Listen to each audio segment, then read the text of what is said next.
Dear Thai, dear Sangha, this is on behalf of the whole teenage group. The question is like this. I am sure I'm not the only one to feel loneliness or sadness, as well as anger towards myself. I have recently struggled with self-hatred and being overly demanding, impatient, uncaring, and mean towards myself. I didn't take care of my body, and I would emotionally and physically harm myself. How do I learn to care for myself and love myself after having this deep sadness become my habit energy? And how do I stop the negative perceptions of myself?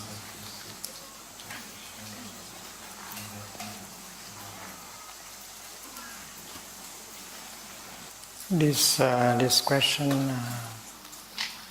should be addressed to parents and school teachers.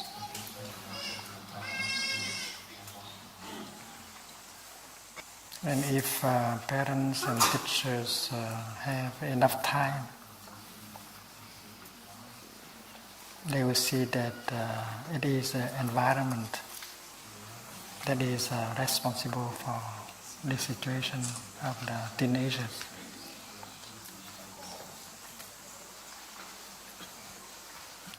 First in the family, maybe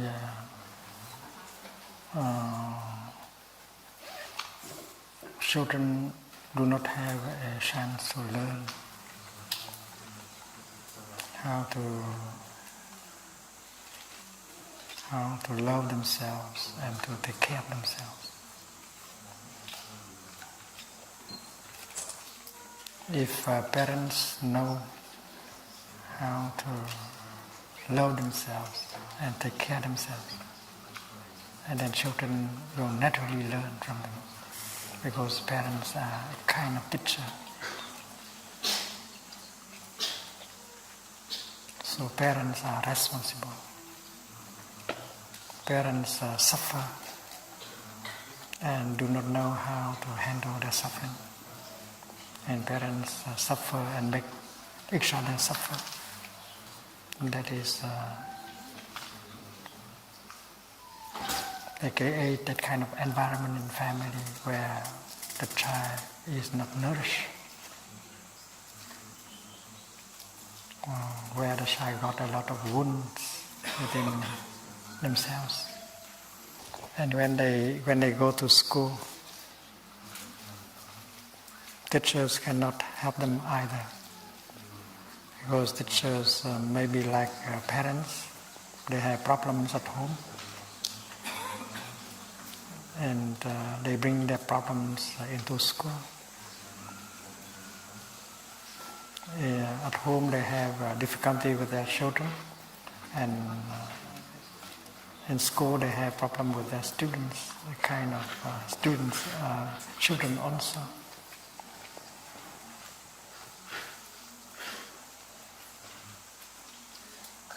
And if school teachers do not know how to handle the suffering in them, school teachers do not know how to love themselves and take care of themselves, they cannot help the students to do the same. If we have happy teachers, if we have teachers who know how to love themselves and take care of themselves, and then the child will have a second chance. The second chance is the school that has a good environment where teachers are capable of being compassionate, peaceful, loving. But if teachers do not know how to handle the suffering, and then there's no second chance for the child. And people in the Ministry of Education, they should be aware that the environment in school and the environment in family is not conducive to peace, to mutual respect, to love, to understanding, and they should try to change the education system. They should bring into school the kind of teaching that can help the young people how to love themselves, how to take care of themselves, how to heal, and to bring that practice home in order to help parents also. So this is a huge problem. And but the young people, they can help. They can express themselves. Suppose, like this morning, when you ask the question, you help us as parents and teachers to be aware of the situation. Because we may be too busy with our suffering, with our anger, with our problems, that we do not have the time to listen to you. So as you are there and ask the question, you help us to know what is going on. And we have a chance to think about changing our way in order for you to have a better chance to change.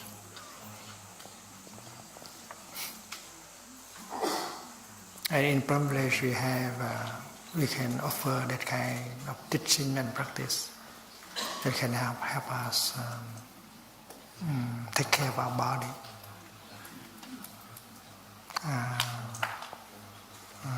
protect our body, and treasure our body, and heal. And when we are able to do that, we can help our parents and our teachers also. The fact is that there have been retreats for young people, for children, where children, young people can practice and heal.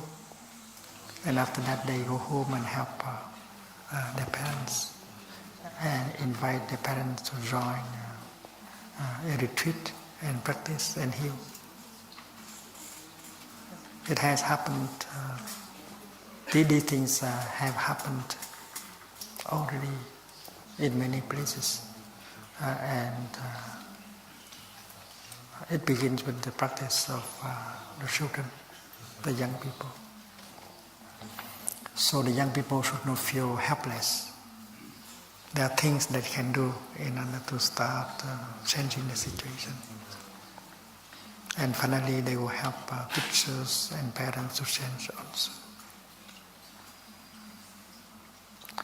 In Plum Village, we learned that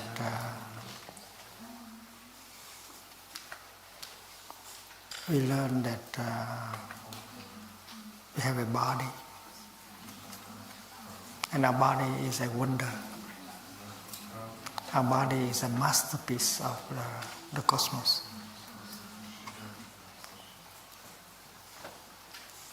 Biologists, neuroscientists, they all agree that the human body is a masterpiece. It's a wonder.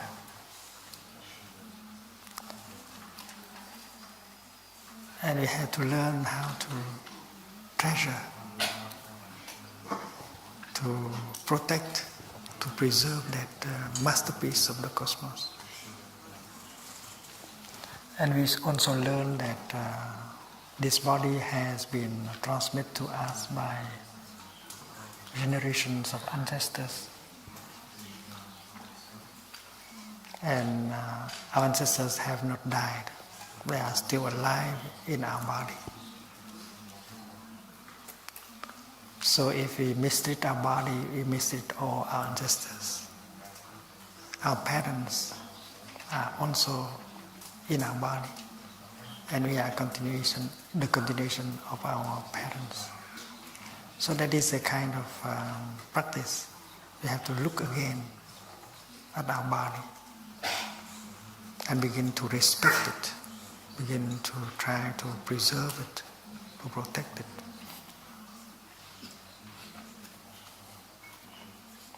And we also learn very concrete things like to calm our body. There is stress, tension, and pain in our body. And in Plumblage you learn how to breathe and to work in such a way that can release tension in our body. These are very concrete practice that maybe parents do not know and teachers do not know. But we have a chance to know, to do that. We can practice releasing tension, reducing pain in our body. Then in Plumblage we also learn how to calm a feeling, how to calm an emotion, and to have peace. These things have not been taught by our parents and our teachers, but now we have a chance to learn. So there are a lot of things teenagers can do and improve themselves first. We know that the 5 mindfulness trainings are very helpful. If you live according to the 5 trainings, you can protect yourself. You don't allow your body and your mind to be destroyed, to be ruined by the environment.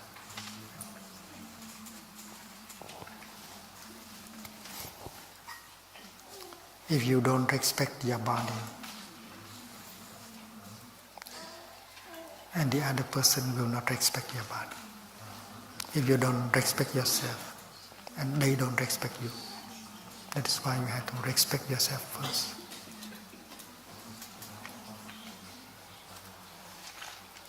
Your body is something beautiful,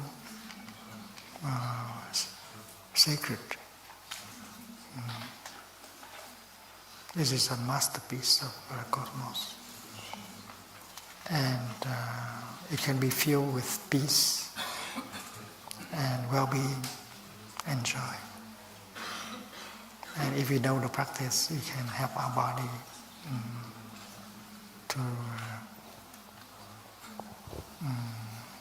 to be protected, to heal, and to be a source of joy for us and for other people.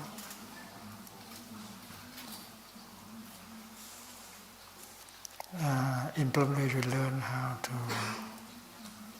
to love ourselves, to respect ourselves, our body and our mind.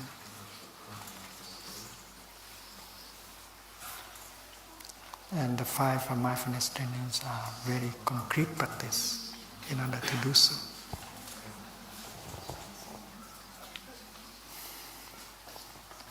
In Plumblage we also practice taking refuge in the Sangha.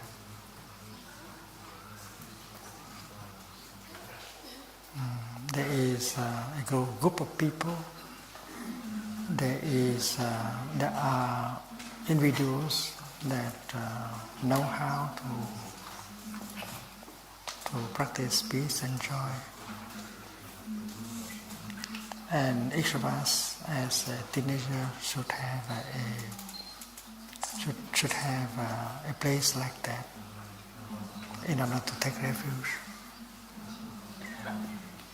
In the tradition, every child has a godmother, a godfather, where you go and get help when you have a problem. In Plumblage, we have the second body. Everyone has a second body.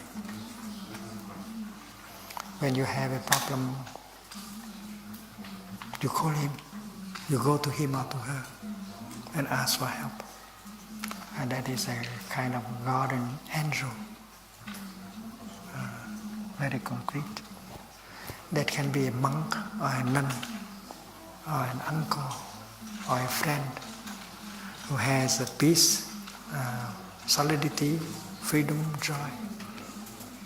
And each of us, teenager, have to get one like that. We call it second body. In our time of trouble, we can always go to him or to her and ask for protection and help. And the best is to have a body of people who can be a source of inspiration, of protection.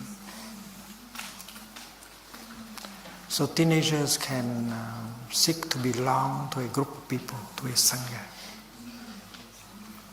like a sangha of plum village, or you might set up a sangha in the town, in the city that you live, and with that group of people you have a place for refuge.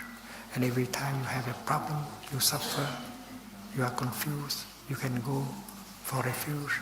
And you seek advice, you seek protection. Everyone needs a person or a community like that. And Thầy also, although his practice is solid, but he always needs a sangha. He also practices taking refuge in a sangha.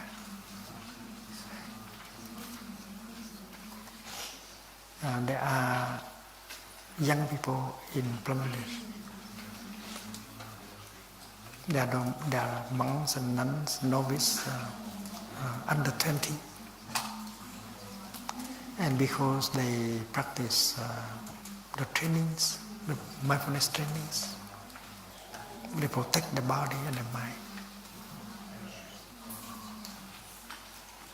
And they are pure, they are fresh, they are solid because they practice the precepts. And practicing the precepts, they generate the energy of holiness. You know, holiness is something, la sainteté is something possible. When you practice one of the 5 precepts, you generate the energy of holiness. Like you know how to protect people, animals, and plants. You have compassion. That is the element of holiness in you. When you practice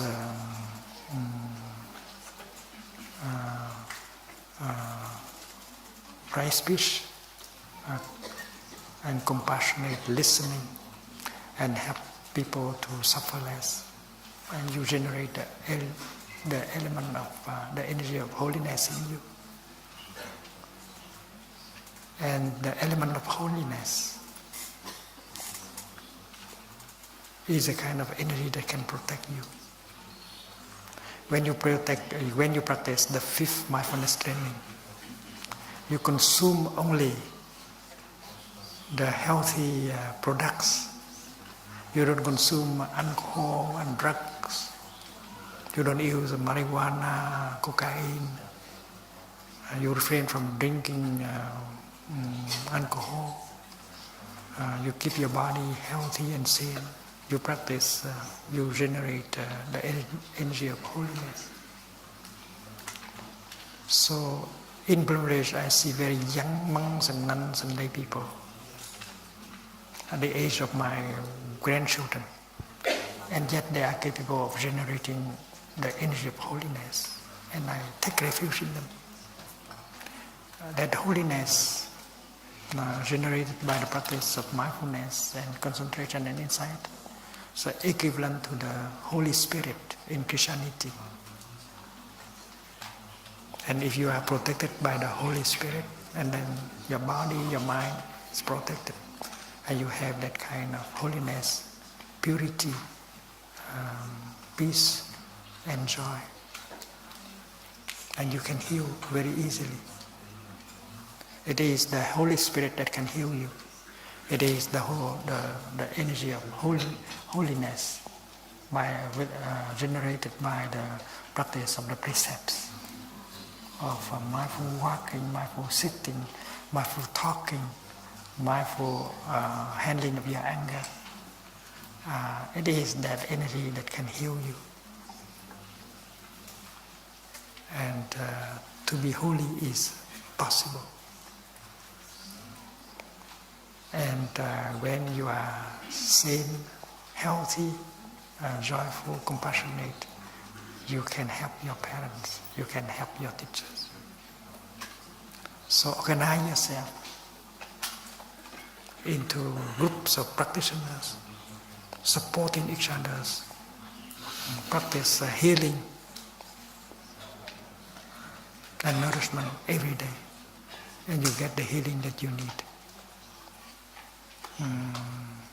There is the all habit energy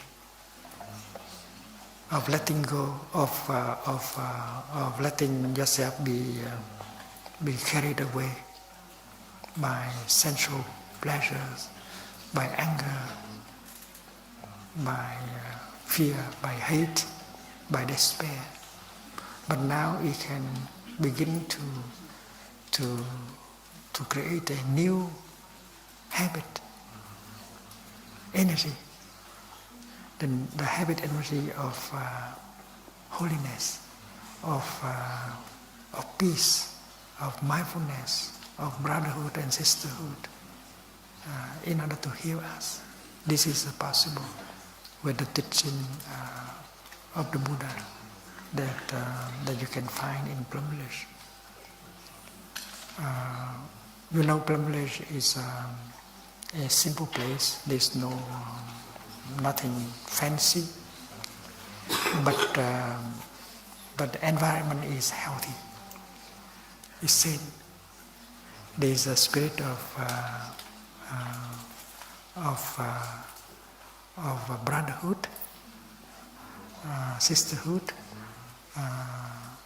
There's the feeling of peace, because everyone is practicing peaceful walking, peaceful sitting, peaceful talking, peaceful consuming. So this atmosphere is very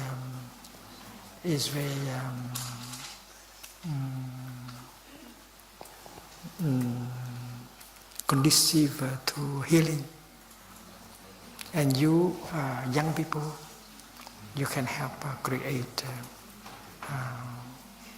environment like that. And together you can help create that environment in school, that you can create that environment in the family. Because one person may not be able to create, but 3 of you, 4 of you, 5 of you together, and if you have that collective energy of peace and brotherhood and sisterhood, wherever you go, you bring that energy along with you, and you can begin to change people, to change the atmosphere in the place you go. So don't be despair. We can create a new habit, good habit, the habit to be compassionate, the habit to be peaceful, and we can heal our anger, our despair. Don't give up. And the 5 mindfulness standings are not something they impose on you, because you wake up and then you see that you don't like that kind of living anymore, the style of life that is always destroying your body and your feelings anymore. And you realize that living according to the 5 trainings, you can heal yourself. That is why you are wholeheartedly taking up that kind of practice in order to heal you and help heal your family and your group. So they propose that you sit up as a group and discuss and find a way to create together a new habit, good habit. You learn how to walk again, how to sit again, how to eat again, how to drink again, how to talk again, in such a way that peace and compassion and brotherhood is possible. I have confidence that the young people can do it. I have tried as a young person. Good luck.